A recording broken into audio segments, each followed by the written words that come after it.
Hi guys, Lucy aka the Watchbox Diaries here. Welcome to my channel. Now, we've all been there. You're scrolling online and you find a watch that you really like the look of.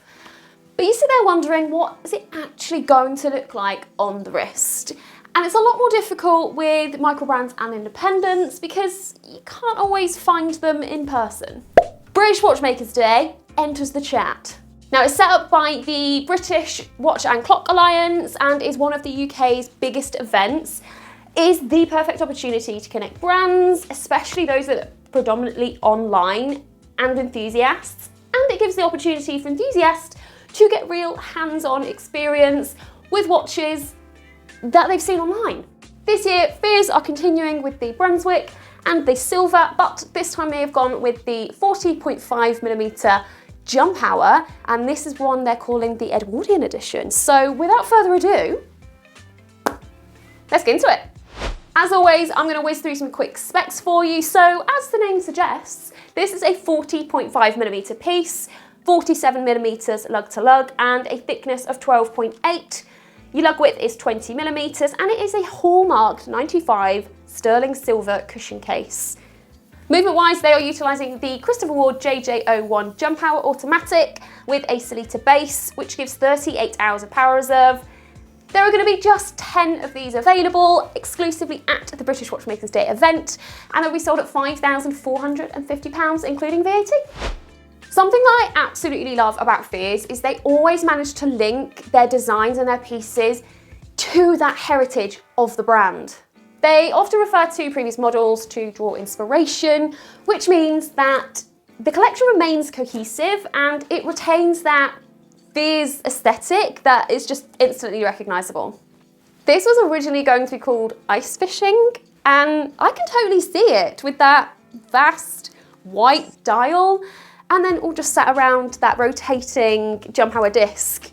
It definitely looks like every time you Google ice fishing.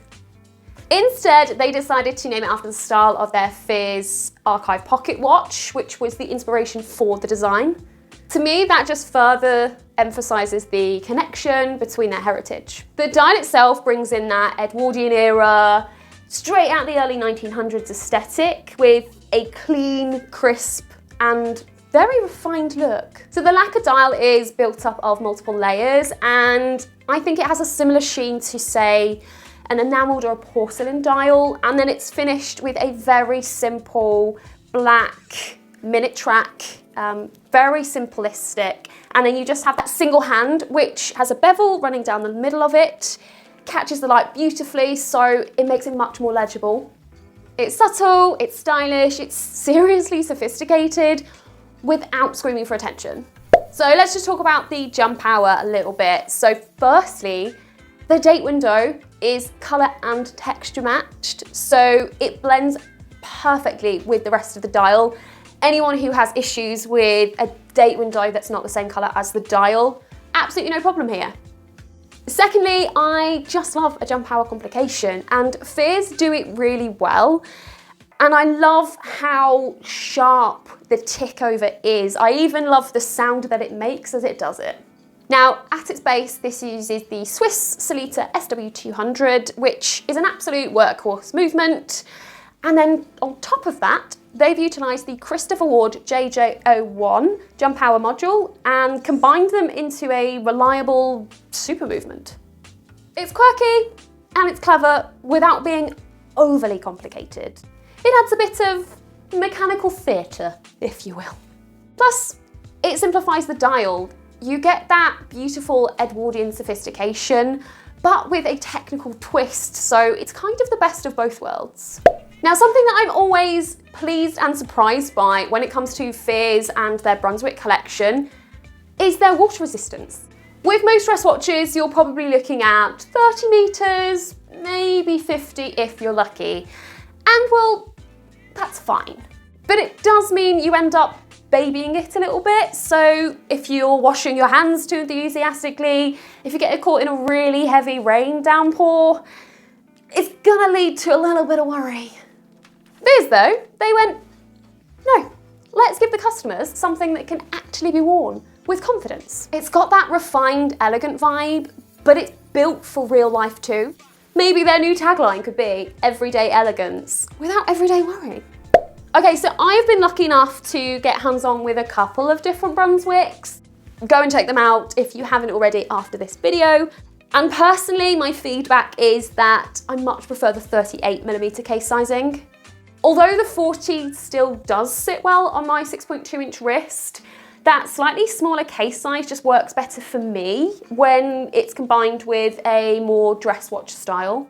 That being said, I wonder whether they are trying to keep the community happy. So last year's British Watchmakers Day limited edition came in a 38mm Brunswick case, so I wonder whether they decided on the 40mm to provide an option for those who do prefer that larger size. So with that previous edition, the 1924, Fears decided to use sterling silver to celebrate a century since the first use of the material in one of their watches. Now, as this is a special watch, they decided to use it again.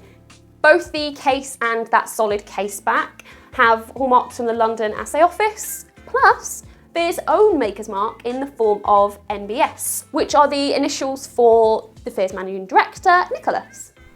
If you've ever watched any of my other videos, I always say that I'm not the biggest lover of sparkles, diamonds, shiny things. However, one of my favourite things about this watch is actually the diamond set into that onion crown, which I love, by the way. And the diamond is a signature move for their precious metal pieces. Overall, I really did fall in love with the simplicity of the dial and the aesthetics. You're getting proper vintage charm, but that's low-key enough for everyday wear. If you're a fan of a limited edition, that feeling you get from owning a piece made specifically for an event, and especially something like the British Watchmakers, because it's highlighting British brands, including Fears. So if you are into that, this is a very, very good option for you. Although the sizing isn't ideal for me, as I mentioned, I completely fell in love with that dial. The amount of negative space could have felt really empty, but instead it just highlights the crisp, glossy finish and just makes the whole thing much more legible. If you are interested in getting one of these 10 pieces, make sure you get in touch with Fears and head down to the event because they are exclusively being sold Saturday the 8th of March at the British Watchmakers Day event. That is it. That is my Edwardian Edition review done. I want to say thank you to the team at Fears for this amazing loan. I'm going to go out and say this is probably one of my favourite Brunswick dial variants, and yeah, that's a bold statement considering how much I love a lot of their other dial options. I want to hear from you guys now though. Let me know what you think about this watch. Are you going to be attending the event? How do you feel about precious metals being used in watches? Let me know everything in the comments section below. As always, a huge thank you for tuning in and listening to my horological ramblings.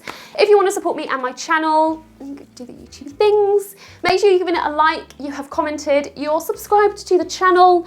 If you want to share this with your friends, go ahead and do that. And if you want to be notified of my upcoming videos, all you gotta do is click the little bell and YouTube will do its thing. Until next time though, bye.